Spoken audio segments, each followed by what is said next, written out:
Na začiatku predstavíme príbeh. Môžeme ho dieťaťu prečítať, alebo si prelistovať knihu, popozerať obrázky. Takisto si môžeme rozmyslieť, aká je tá kniha dlhá, koľko z nej chceme prebrať v ten deň. Ale chceme hlavne motivovať dieťa, aby sa mu kniha zapáčila, aby ju chcelo čítať, aby chcelo s ňou pracovať.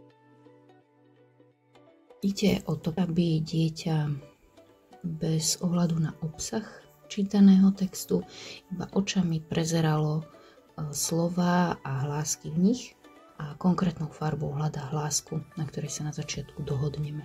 Je na nás, aký dlhý text, tak to bude dieťa označovať. Vyberieme si jednu vetu a hľadáme ju v texte. Nie podľa obsahu, ale len podľa toho, ako veta vyzerá. Ak už sme sa učili veľké a malé písmena, dieťa si začne všímať, že veta sa začína veľkým písmenom, končí sa bodkou a nasáva tieto informácie bez toho, aby sme ho na to upozorňovali.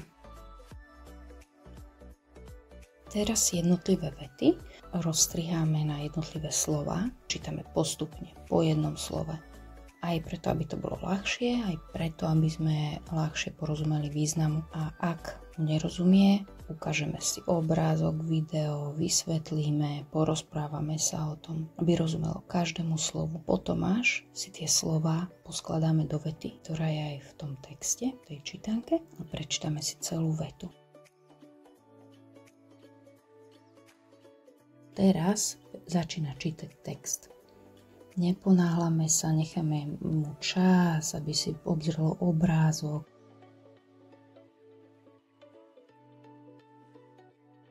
Je dôležité stále kontrolovať, či dieťa rozumie tomu obsahu.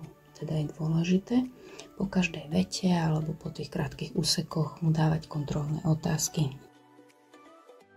Pokračujeme písaním. Môžeme začať prepisom.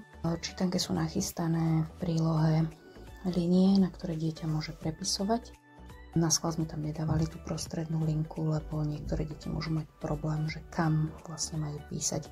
Aj preto je tá spodná linka označená modrou, aby dieťa vedelo, že modrá je tá, po ktorej písmenka kráčajú, a horná je tá, pokiaľ majú byť veľké.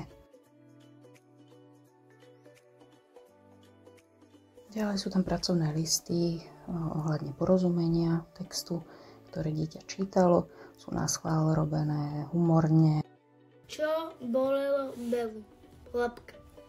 Čo je tu napísané? Ucho, labka, chvost, labka. Labka je správne? A Nakoniec môžeme vymýšľať rôzne aktivity s čítankou. Vždy znova, keď sa k nej vrátime, môžeme si ju prečítať, môžeme sa hrať s tými slovami, pomiešať si ich, vyrábať si vety.